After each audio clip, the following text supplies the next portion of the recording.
तुम अपना तकिया थोड़ा सा दूर कर लो, मेरे यहाँ पानी टपक रहा है। मेरे बराबर में भी पानी टपक रहा है, चारों तरफ पानी टपक रहा है।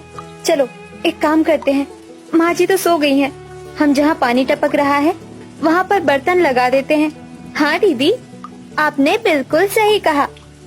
विशाखा के इतना बोलने पर राधिका उसी वक्त उठकर रसोई में आ जाती है और कुछ बर्तन लेकर आती है। ये लो, जिसके भी यहाँ पानी टपक रहा है वो ये बर्तन वहाँ पर लगा दो। लेकिन जब ये बर्तन भर जाएगा तो फिर हम लोग क्या करेंगे? पानी को बाहर फेंक देंगे। अपने गरीब टूटे फूटे घर के एक कमरे में 5 बहू आधी रात के समय बारिश से बहुत ज्यादा परेशान हो चुकी थी, क्योंकि अब छत से पानी टपकने लगा था। इधर सावित्री सो रही थी और उसे इस बात की खबर ही नहीं थी। अगले दिन जब सवेरा होता है तो वो नींद से उठती है और देखती है कि उसकी 5 गर्भवती बहू के आसपास पानी पड़ा होता है, साथ ही छत भी टपक रही होती है। हे भगवान, क्या तुमने सारी रात ऐसे ही बारिश में भीगते हुए निकाली है? माँ जी, अब हम लोग कर भी क्या सकते थे? पानी टपक रहा था और इस कमरे में हमारे पास कोई जगह भी तो नहीं थी। हमने रात को पानी को रोकने की कोशिश तो बहुत की, लेकिन पूरी रात बारिश होने की वजह से पानी टपकता रहा। हे भगवान, मेरी 5 बहू को कैसे कैसे दिन देखने पड़ रहे हैं। मुझे तो यकीन ही नहीं हो रहा, मेरे रहते तुम्हें पूरी रात पानी में भीगते रहना पड़ा। मुझे माफ कर दो। अरे नहीं नहीं माँ जी, आप माफी क्यों मांग रही हो? आपको माफी मांगने की कोई जरूरत नहीं है। ये तो किस्मत की बात है, शायद भगवान ने हमारे नसीब में ऐसे ही दिन लिखे हैं। सुमन इतना कहते हुए उदास हो जाती है और इसके बाद वो 5 घर में पड़े हुए पानी को साफ करने के लिए उठती है। अरे नहीं नहीं, तुम 5 यहाँ पर बैठ जाओ, मैं अपने आप सारा पानी साफ कर लूंगी और फिर तुम्हारे लिए खाना भी तो बनाना है मुझे। अरे माँ जी, आप इतना काम कैसे करोगी? और जब से हम गर्भवती हुए हैं आपने तो हमें किसी काम को हाथ ही नहीं लगाने दिया। हम गर्भवती हैं तो क्या हुआ माँ जी, हम घर के काम कर सकते हैं। आप बाहर भी काम करती हो और फिर घर का भी काम करती हो। तुम भी तो मेरी बेटी जैसी ही हो। अगर तुम्हारी जगह मेरी बेटी होती तो मैं उसे एक काम को हाथ नहीं लगाने देती। और मैं एक औरत हूँ और इतना तो समझती हूँ कि जब एक गर्भवती औरत अपने इन दिनों से गुजर रही होती है तो उसे कितनी परेशानी होती है। माँ जी, भले ही हम लोग गरीब हैं, लेकिन मुझे आज तक इस घर के अंदर कभी भी ये महसूस नहीं हुआ कि आप हमारी सास हो, बल्कि आप तो माँ जैसा प्यार करती हो और उनकी तरह ही ख्याल रखती हो।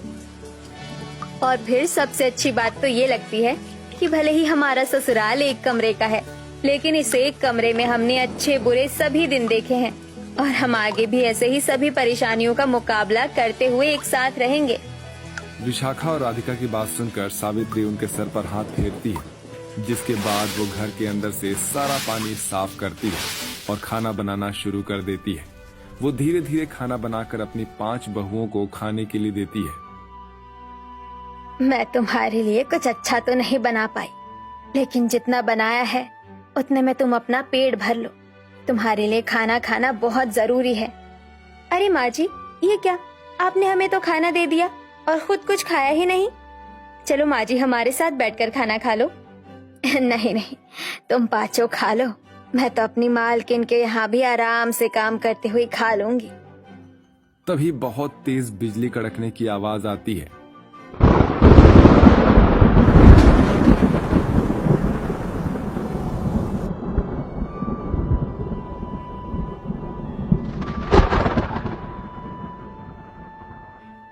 हे भगवान, लगता है बरसात दोबारा से शुरू होने वाली है। तुम 5 घर के अंदर ही रहना, बाहर मत जाना और कोई काम करने की जरूरत नहीं है। पानी टपकता है तो टपकने देना, जहाँ पानी ना टपक रहा हो वहाँ खाट पर आराम से बैठी रहना। मैं काम करके बस थोड़ी ही देर में वापस आ जाऊंगी। सावित्री इतना कहकर अपनी मालकिन के घर जाने के लिए निकल जाती है, लेकिन रास्ते में ही बारिश शुरू हो जाती है, जिसकी वजह से उसे भीगते हुए अपनी मालकिन के घर पहुंचना पड़ता है। वो थोड़ी देर से पहुंचती है। मालकिन, माफ कर देना, बारिश बहुत तेज हो रही थी इसलिए जरा लेट हो गई। कई महीनों से देख रही हूँ तू लेट ही आ रही है। अगर ऐसे ही चलता रहा तो तू अपने लिए कहीं और ठिकाना देख लेना।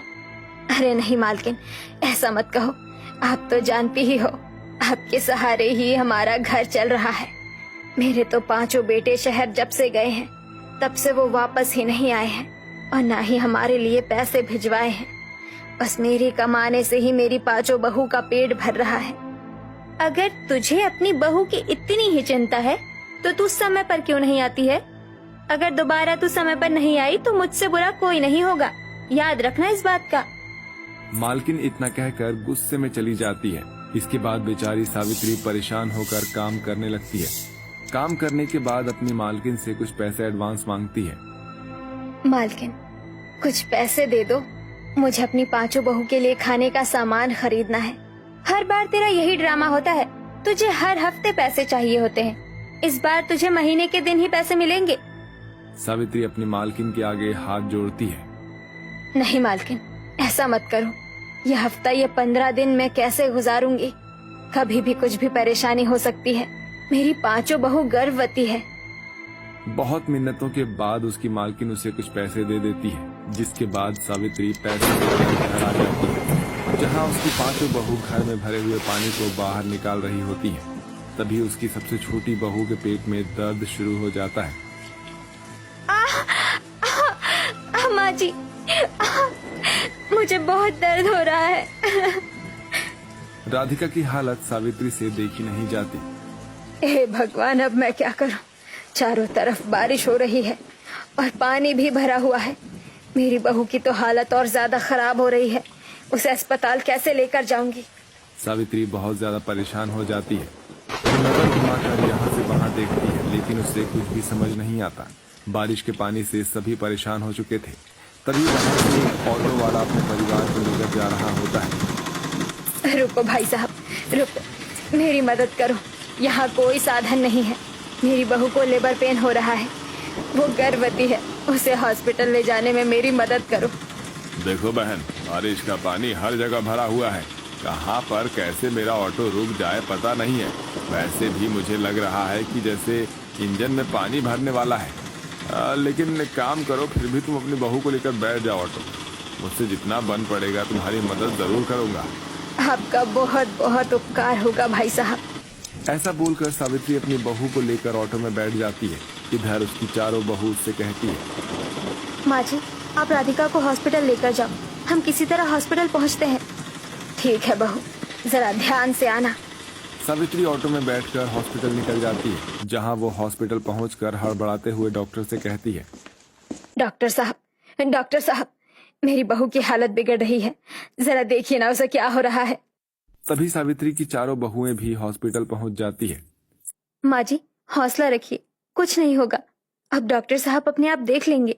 हाँ, मैं अभी देखता हूँ। नर्स, पेशेंट को ओपीडी में ले चलो।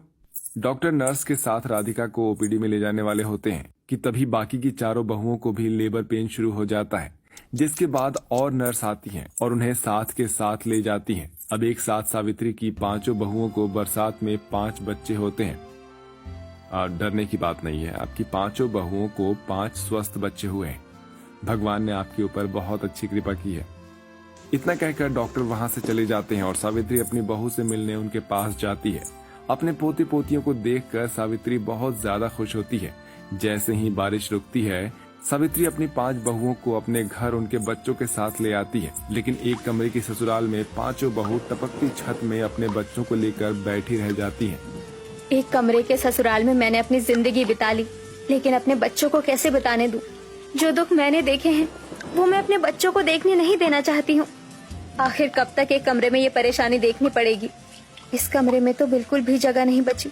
ऊपर से 5 बच्चों की रोने की आवाज किसी एक बच्चे को भी सोने नहीं दे रही। हे भगवान, हम सभी के पतियों को जल्दी से भेज दो ताकि हमारी परेशानी खत्म हो जाए।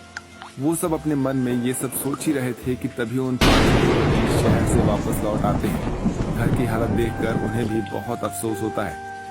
हम सभी जानते हैं कि तुमने ये समय बहुत ही मुश्किल से बिताया होगा, लेकिन अब हम लोग आ गए हैं ना 5, तो अब कोई परेशानी नहीं। ठीक है, सब कुछ ठीक हो जाएगा। हम शहर से पैसे कमा कर लाए, बेफिक्र रहो। सावित्री अपने पांचों बेटों को देखकर बहुत ज्यादा खुश होती है, मानो जैसे भगवान ने उनकी झोली में एकदम से खुशियां भर दी हो। पांचों बेटे मिलकर घर की मरम्मत करवा लेते हैं, जिसके बाद वो पांचों अपने अपने कमरे भी बनवाते हैं।